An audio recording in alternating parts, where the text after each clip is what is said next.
right. Today, being a Tuesday, mnajua, it's Legal Tuesday. So we learn, we teach one another, get to know what's happening in studio. We are joined by the advocate of the High Court, an advocate of the High Court, none other than Lawrence Obonyo. Good morning. Good morning to you. How are you doing? Doing well. I'm very grateful. Thank you for having me today. Karibu sana. Asante sana. Yes, and we do want to look at two issues today. Yes. We're going to look at Faith Odhiambo and the compensation panel. Yes. Where the LSK president, Faith Odhiambo, was appointed to be the vice chair of a presidential panel tasked with compensating victims of public protest. Yes. And the other issue we're going to look at is a call for an international crimes or crimes against humanity division Yes. in Kenya. Yes. So before we do that, though, I know you also represent Paul Mackenzie. And co. 94 And others. co and 94 others. Co-accused. And co-accused. That is very sarcastic. No, I am. That's a very evil laugh. No, I'm happy. I read something in between the laugh. You did, right? Hapana, mimi I'm just happy. Nimesema co-accused na akasupport. Okay. I'm very happy. Co-accused. Yes. So do share an update on what's happening with the case in Shakahola. I know you've been in court back to back. Yes. And I know there's a hearing that's supposed to happen on the 16th of September. Yes, from 16th all the way to 19th. Okay. Yes. Break it down. All right. So for the past 2 weeks, we've been handling the children's the offenses against children. That is the Shakahola case within Tononoka Children's Court. Mm-hmm. And so far, we are happy to report that we've taken 63 witnesses.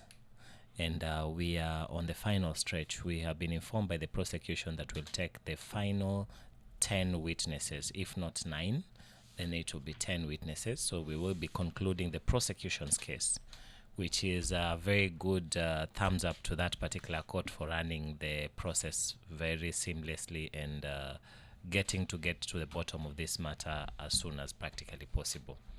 We've seen instances where people have testified. I've also seen an article today from one of the dailies that has actually tried to break down what transpired there. Yeah.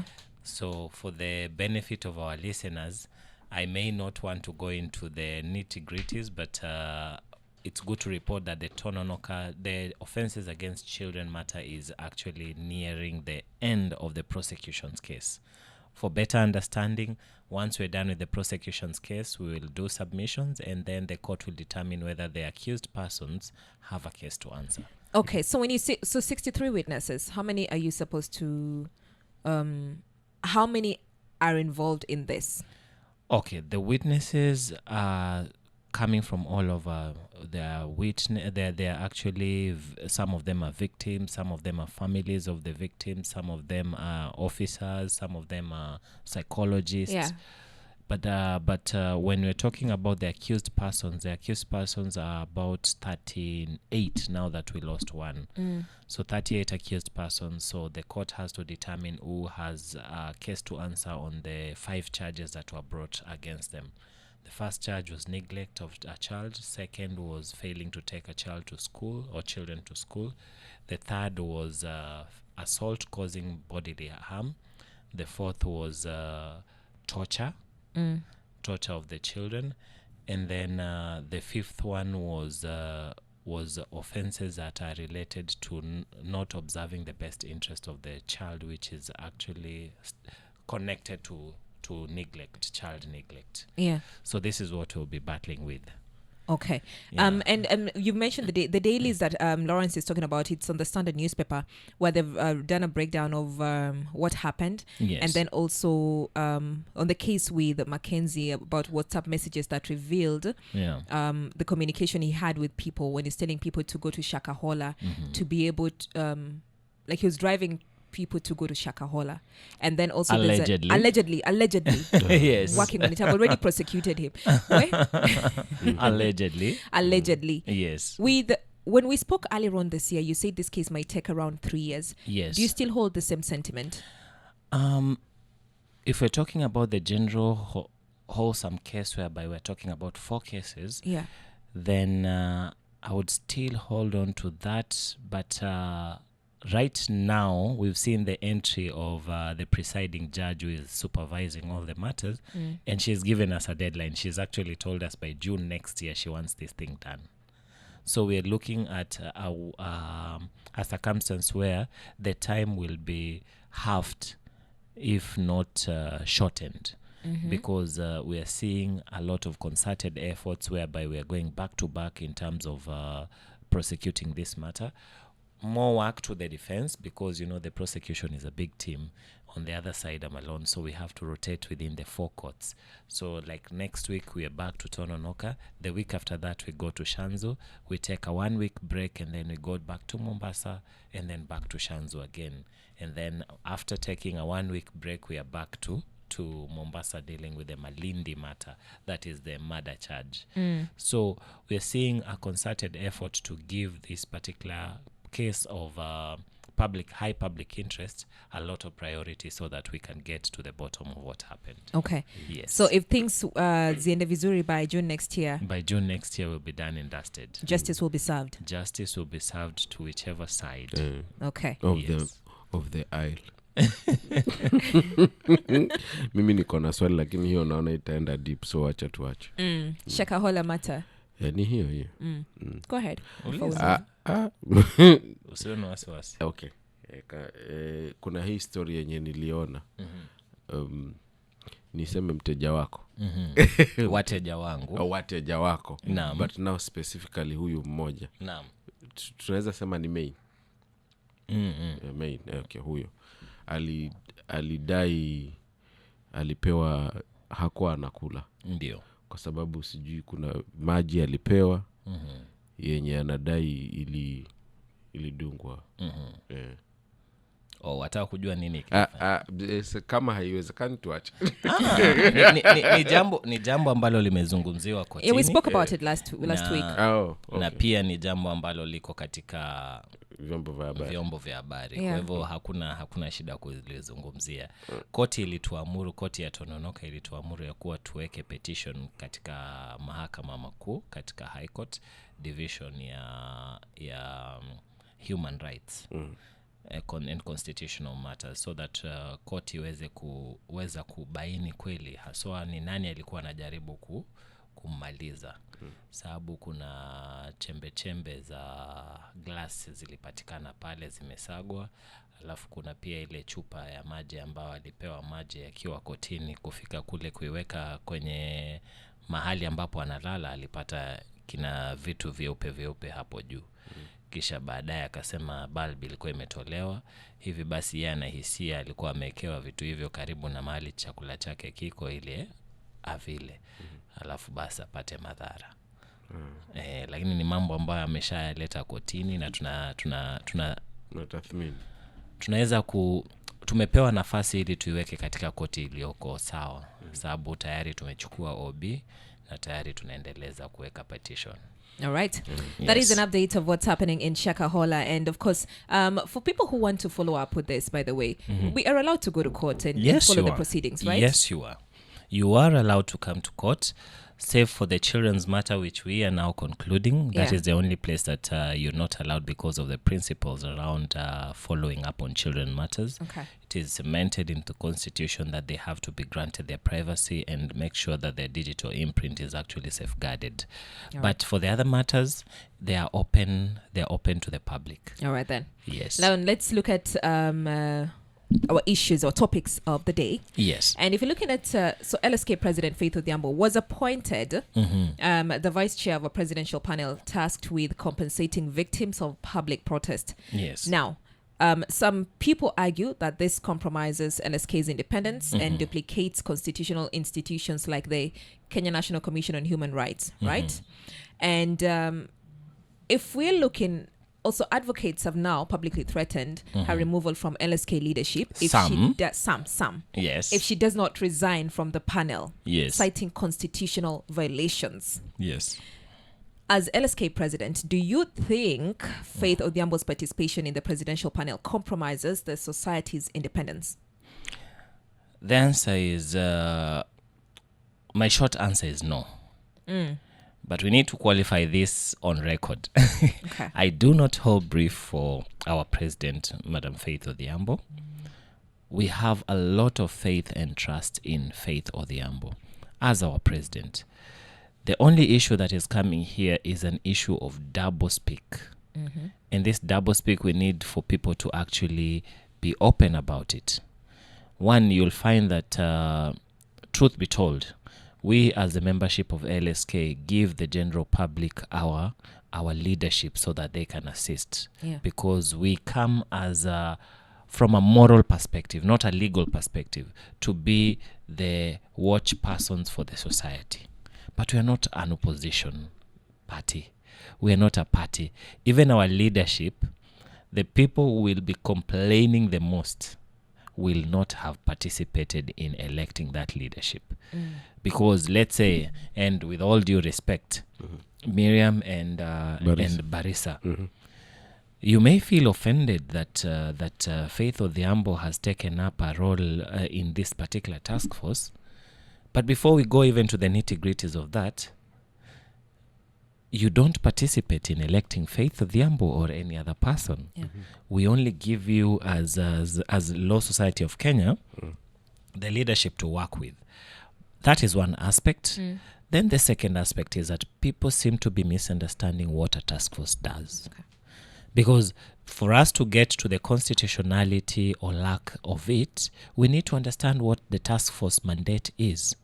The task force is supposed to come up with recommendation. They brainstorm, they come up with recommendation, which may or may not be effected to the letter. Then number 3, Law Society of Kenya being a key central pillar of what we have as our society in terms of the balances and checks that are there, is allowed by law to have representative in different aspects of the governance of this country. And you find that the Law Society will have a representative who sits in the board of possibly the National Construction Authority. You'll have them sit in different parastatals. But the president can't sit in all those boardrooms. Yeah. So the president nominates or gives an opportunity to the membership to give someone. This is something that normally happens just for us to have the checks and balances. So how is it that if the president is represented in those boards, it is okay? But if she takes up a role as the president, it is not okay. And wars are not won in the streets. The truth is that wars are won in the boardrooms. Where she sits right now, I believe she has a more centralized and impactful space to assist the victims than where we were before. Okay. Where does the role of KNCHR come in, right? Yes. It's constitutionally mandated to handle protest-related violations, right?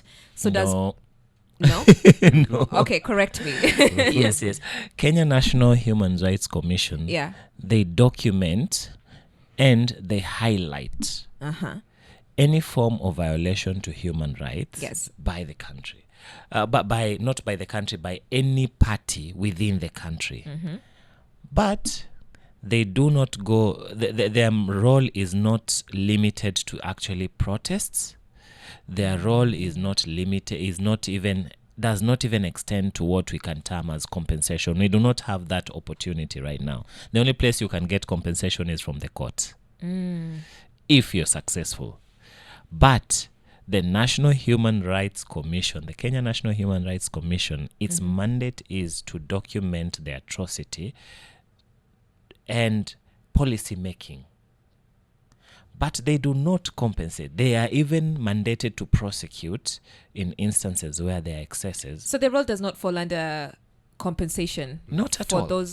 For those people whose rights were violated. Not at all. At what point would they do that? How? They do not have it within the act, and if they want such roles, then they have to be specifically delegated to. They don't even have that budget. Okay. Then why are we seeing Yes. some, we said some, Yeah. why are we seeing some advocates calling for the resignation of LSK president? Thank you. That's a very important question, because why would someone be calling for the resignation of the president of or the head of the Law Society of Kenya for that particular head taking up a role?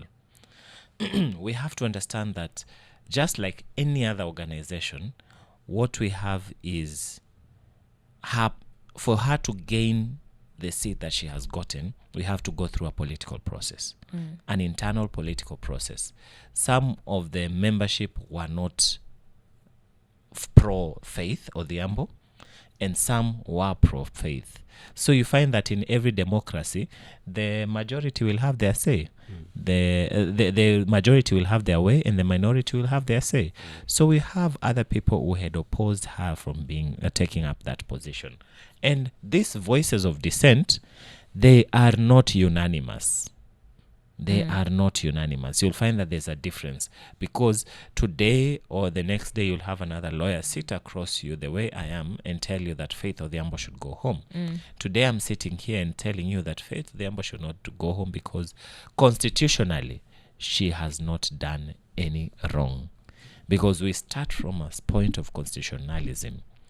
The role of the president of the Law Society of Kenya, as per the Advocates Act Cap 16 of the laws of Kenya, we are mandated to observe the best interest of the membership. Faith's role is restricted to the membership. Okay. Otherwise, Faith Odhiambo as an individual who is not the president of the Law Society of Kenya has every right like any other person. She could have joined a party. Yeah. She could have taken a stance on this and this. But while representing the Law Society of Kenya, she's supposed to watch out for the best interest of the members. Okay. I have a lot, but okay. Yes. Mimi sina shida na whatever role amechukua, Ndio. because amekuwa mstari wa mbele hapa, amekuwa akihop huku, ashaenda Kitengela, mara ashaonekana Karen, mara akifight kuhakikisha kwamba Wakenya wako salama. Ndio. Nao imekuja role ya kwamba hao Wakenya wenye waliumia wakati akiwafaitia wanafaa kuwa compensated. Ako na macho, ako na masikio, aliona.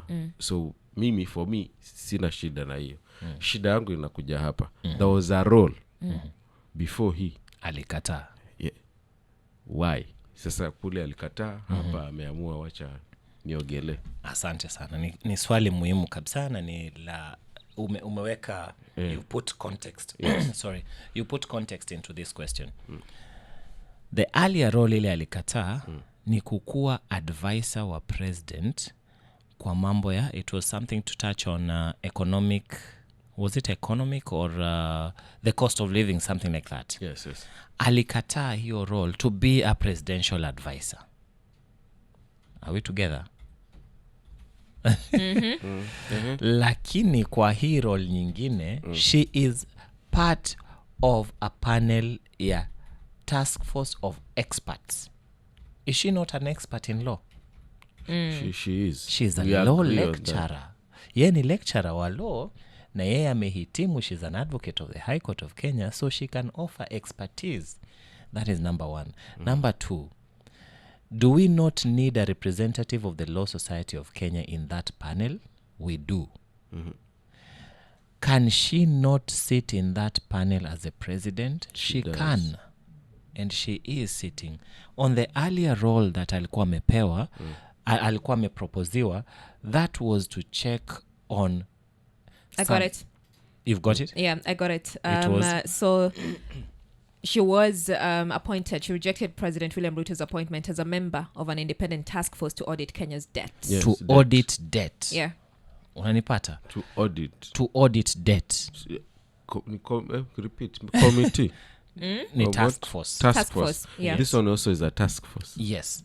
So what's the difference? What's the difference? The difference is that the debt, the public debt, is hand in hand, goes hand in hand with the government of the day. Because you cannot tell me that the public debt, as per the regime of Ruto, is the same as the one that was for the regime of Kibaki or regime of Uhuru. When we were done with the Uhuru regime, the public debt was known. We did not need to audit anything. It was 8 something trillion. Everybody knew it because the control of budget and everyone had already stated it. But this one that Ruto wanted, it was a response to the complaints that the public debt was growing because someone and experts had said you are borrowing close to 2-point-something million per minute. That is what had come out. But in this particular instance, you see that is a role that would have, quote unquote, sanitized the government. But in this other role, it is directly connected to what Faith Odhiambo was doing as the president of the Law Society, that is putting the membership first in fighting for the people who are fighting for this country. When there were forcible disappearances, she was at the forefront. When there were police atrocities, she was juggling. I agree. Wacha hata kwenda huko kwa matown. She was in court, she was in hospital, she was within the homes of those people. Now, when we are given an opportunity, and remember this task force is not just for this particular protest. Back to 2017. So if we are supposed to get justice does not have an expiry. Then we need to have these experts give their recommendations. Remember, she's not giving compensation. They don't even have a budget. Recommend. They are doing a recommendation. So this people opposing it, you would say it's just instigated. Politically instigated. It is politically instigated, and I've seen so many people come out. You know, my first statement in my response today morning was that we have different people within different capacities. You have people who do not even know how Faith Odhiambo got into office or the process, castigating her. It's like me coming and saying that the media council should not have this leader because this leader has betrayed media council. Yet I do not know anything about the media council. That I'm referring to the politicians. Because the politicians have come out and said, she has now gone into bed with the government and all that. Because that is a political statement. What Faith Odhiambo is doing for the membership is to make sure that the membership are still fighting for the people. All right. I know there's supposed to be elections with the LSK as well. Yes, next year, February. Yes. We'll bring that up later on. Yeah. So what would be a credible process for addressing needs of protest victims in terms of legal reforms, judicial commission, or parliamentary action? Okay. Right now, we do not, first of all, to respond to that question, we do not have a proper framework. Okay. Yeah. And focus has been on Faith Odhiambo taking this role or not. But that question that you've asked is what all Kenyans should ask themselves. Yeah. What do we have right now in case someone is shot in the leg, as the president was saying, in case someone is killed or maimed in the cause of a protest? Yeah. We do not have a framework. All you're left to do is approach the National Human Rights Commission, approach a private advocate to go do this and that. So we need a policy shift whereby we would be looking at if not regulations, then an act of parliament that gives very stringent measures. Because you see, executive mandates and executive positions that are taken can change with the regime. But when you have an act of parliament, when you have the law that actually guides the same, then you will never have a problem. Remember, in this show, we had a discussion when the honorable member for Nairobi, the women rep, Honorable Pasaris, had come up with an idea to have a protests regulatory bill. Yes. Yeah? Yeah. The same way, we borrow a leaf from the same. We have very stringent measures. Personally, what I would tell my president, Faith Odhiambo, is make it too expensive for the government to lose even one person. Too expensive. To me, if asked, I would have said, pay someone 1 billion shillings if you kill someone on protest, and let the government feel that pinch. Yeah. If Because we don't have the regulation. So what you're saying is that we don't have a regulation. We don't have rules. There's nothing set in place for instances where you get harmed during a protest. Let alone during a protest. Even going by, let's say, a government agency mandated person causing you that harm in the course of you doing a constitutional thing, we do not have regulations. There is nothing like that in the law. I'll tell you. For example, we have guidelines that ought to have guided maybe human-wildlife conflict, where KWS has been, for many instances, has been taken to court for their failure to execute their mandate. Now you have human-wildlife conflict. Yeah. And that comes with compensation. You hear that someone has been trampled by an elephant. A very horrible way to die.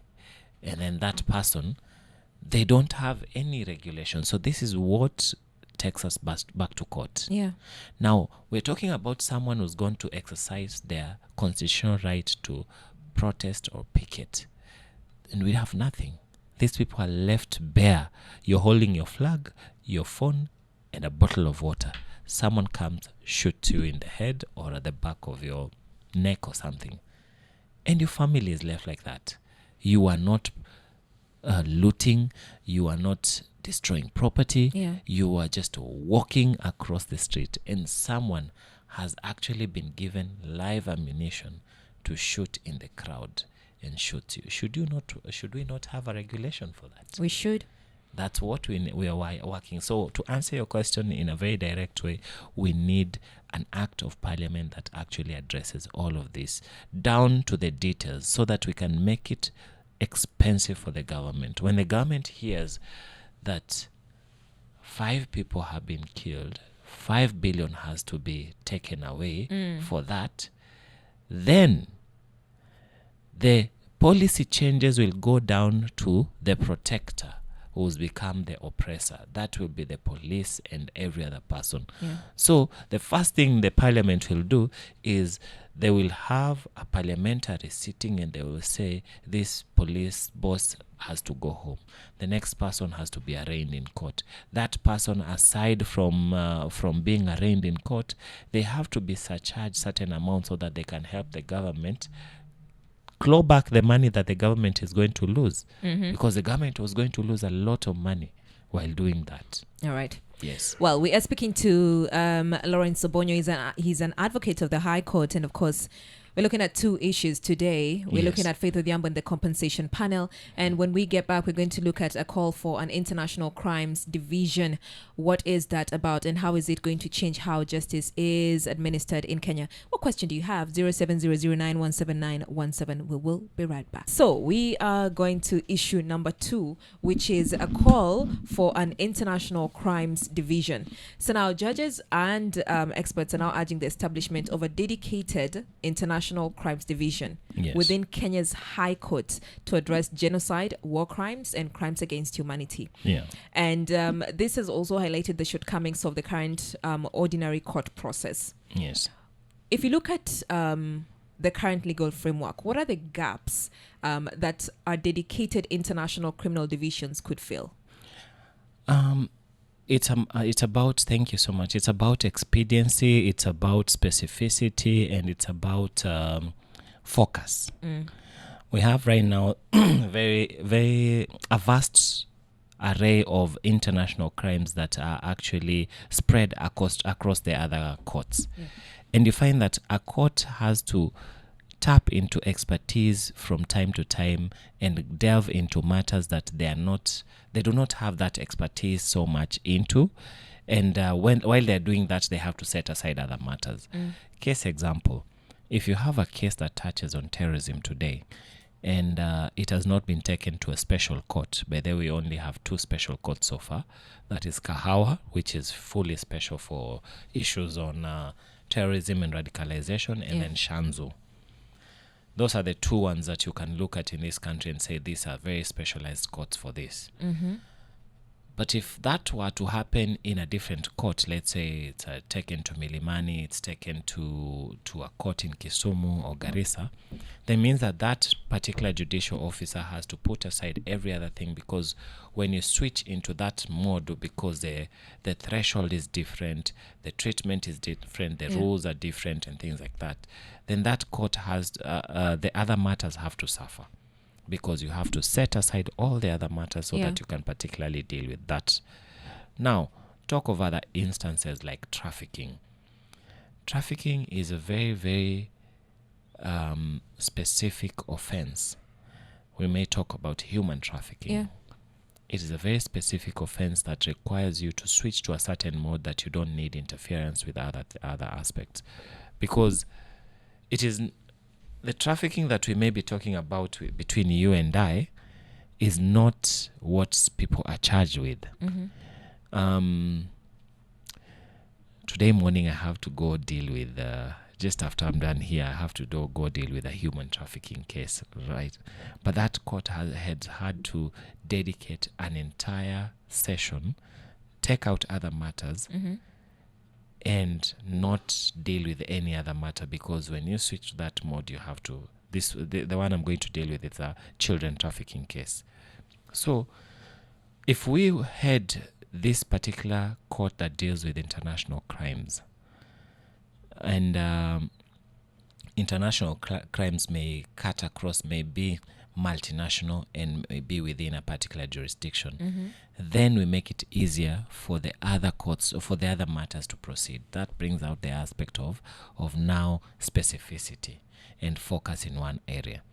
Now, how does it help decongest the other courts? Because the other courts are now concentrating in the other aspect. We find that our neighbors may have gone into that, but lack of specificity leaves us with aspects where we cannot even develop jurisprudence. Development of jurisprudence is that, like this case I'm handling that we started off by briefing, no other person has ever been tried in this country for the charges that Paul Mthenge Mackenzie has been charged with, specifically within the backdrop of religion.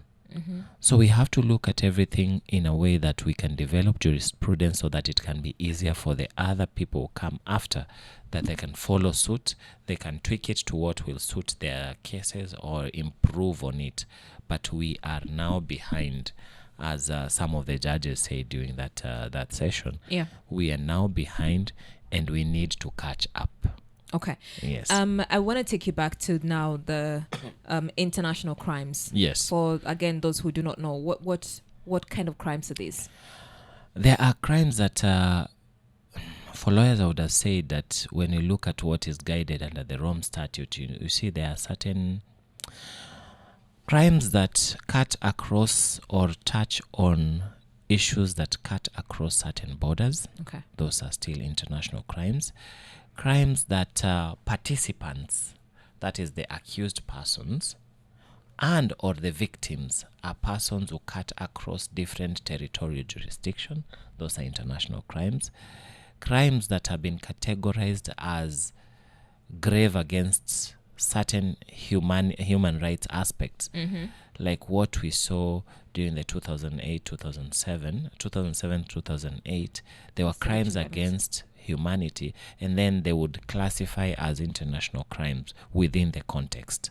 Crimes that the local jurisdiction cannot actually adjudicate over without the need of tapping into international law. Okay. Yes. Okay. So mimi hapo swali langu litakuwa hili. Naam. We signed that thing umeitaja, Rome Statute. Ndio. What's so different na hizi vitu kwenda kule na what we want to yenye napendekezwa hii ya sai kukua? What's different? The difference is that kuna kile wazungu wanaita threshold. Okay. Yani kabla ufikie kiwango fulani, viwango. Yes. Kile ambacho huwa kinatufanya tuende katika koti za nje kutukitumia hiyo Rome Statute, ama kipengee hicho cha Roma, ni kile ambacho hatuwezi kukishughulikia hapa nchini.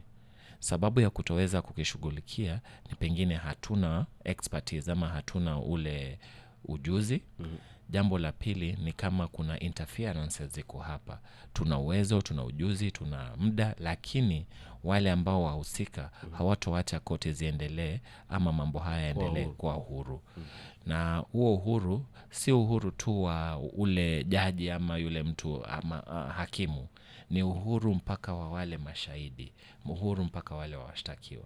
Sasa wakati ambapo tunafanya upekuzi wetu, tunapata ya kuwa mambo haya hatuwezi kuyashughulikia hapa, ndipo huwa tuna invoke ama tunaita ile Rome Statute ije ingilie kati ili tuweze kutatua mambo haya.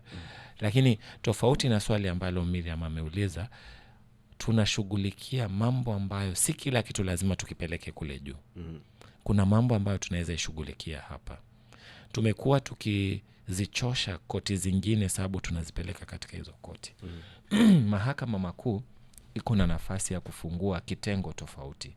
Kitengo ambacho kitakuwa kimewekwa hapo kwa minajili ya kushughulikia mambo kama hayo pekee. Wajua vile sasa tuko na High Court Division ya anti-corruption. Hatutapeleka kesi yote ingine hapo isipokuwa mambo ya corruption. Tuko na ELRC, mambo ya labor and employment relations, mambo huko. Environment. Alafu tuko na environment ELC now. Environment and land. Sasa ile ELRC na ELC na anti-corruption court zinashughulikia mambo hayo kibinafsi. Now, tukifika katika makosa kama haya ambayo tunayaita makosa ambayo yanaweza husisha nchi ama inatoka nje ya nchi, makosa kama hiyo human trafficking, makosa kama hayo ya terrorism, makosa kama yale yanahusika na mambo kama hayo, hatuna mahali specific. Sasa ndio tunasema vile tumefungua vitengo hivi vingine, lazima tufungue kitengo kama hicho ili tuweze kuprogress kama nchi yetu. Sababu pia mambo ya watoto tuna koti 3 ama 4 special hapa nchini. Sasa hizi koti special tunayo ya Nairobi, tunayo ya Kisumu na kuna ya Mombasa hii ya Tononoka. Hizi ni special for children peke yake. Unanipata? Na jurisdiction zao zina cover hizo regions ambazo tunazungumzia. Lakini wakati ambapo mtu pengine yuko Garissa, si lazima alete kesi yake Tononoka. Sasa inamlazimu yule jaji mkuu aweke kwenye Kenya Gazette ya kuwa kuna magistrate wa kitengo fulani kule Garissa ambaye anapewa ruhusa ya kushughulikia mambo kama haya. Huyo magistrate atafanya kazi yake vipi? Ataweza kugawa siku za wiki. Atasema Wednesday nafanya mambo ya watoto. Hizi siku zingine nafanya kesi zingine. Sasa unapata kuna burden na pia kesi kuna ile backlog inaongezeka. All right. If you're looking at again the case we had at ICC. Yes, right? ICC. If we were to have an international criminal division, would this have been tried here? Some of it. Because you find that let me take an example of the case against Joshua Sang. Yeah. The radio journalist. Joshua Sang was not the kind of person who wielded the power and influence to actually pose certain threats, as we saw the first 2 accused persons, that is Uhuru Kenyatta and William Ruto. Because them, they had the resources, both financial and human resources, to ensure that that other things could go their way. But Joshua Sang was not to respect or belittle him. He was just a journalist. Now, for someone like him, there was not so much need to take him to the Hague if we had such a division here. Because the question that him and his lawyers would be asking, why should I procure my tickets and expense to come all the way to the Hague, yet we have a division that can try me here? What threat would I pose to my witnesses? What threat would I pose to the judges? What power or influence willed in this country for you to say that the municipal laws cannot try me. Yeah. So that's the difference. So if we had the division here, then we would have had someone like him being tried here. But for the other two, I believe for them it was a bit of a higher level. Okay. Or the former police boss, what was his name? Hussein. Yes. So the former police boss, you know, when you have the respect and you command the respect of the entire police force, then it would be very difficult to try you locally. Because even if someone were to say that you've skipped court and you have to be arrested, who would arrest you? Would your junior come to arrest you and tell you that there are warrants of arrest against you? The answer is no. For such people, the threshold would still have been met at the Hague. Okay. And then do we have the judicial capacity, again, and necessary legal infrastructure to operationalize such a division effectively? The answer is yes. We have the capacity because I believe, I may not know the final figures in terms of budgetary allocation for the judiciary, but in terms of what we've been seeing, the human resource capacity is there. There are enough qualified and competent judges and magistrates who can handle such matters. Then in terms of space and everything, we have so many physical space whereby we can say this court sits at, let's say, sits at the High Court in Milimani, sits in Kahawa, sits in Shanzu, sits in Nakuru or something like that. We have that capacity. Yeah. So maybe the budgetary allocation to ensure that we have enough staff and enough equipment, that is the hardware, to make sure that it is fully operational. All right. Yes. Thank you so much, Lawrence, for making time. I highly appreciate. Yes, and of course, we've been speaking to Lawrence Obonyo, an advocate of the High Court, and he deals in family matters. Yes, family matters and other matters. Family matters and other matters. Yes. Everything. Family, children, criminal law, civil law, and corporate matters. Yes. Yes. And of course, you can find him at Lawrence Obonyo Legal Advocates on all social media platforms. Yes. Yes. And also he's located at Imara Building on the 5th floor. Thank you.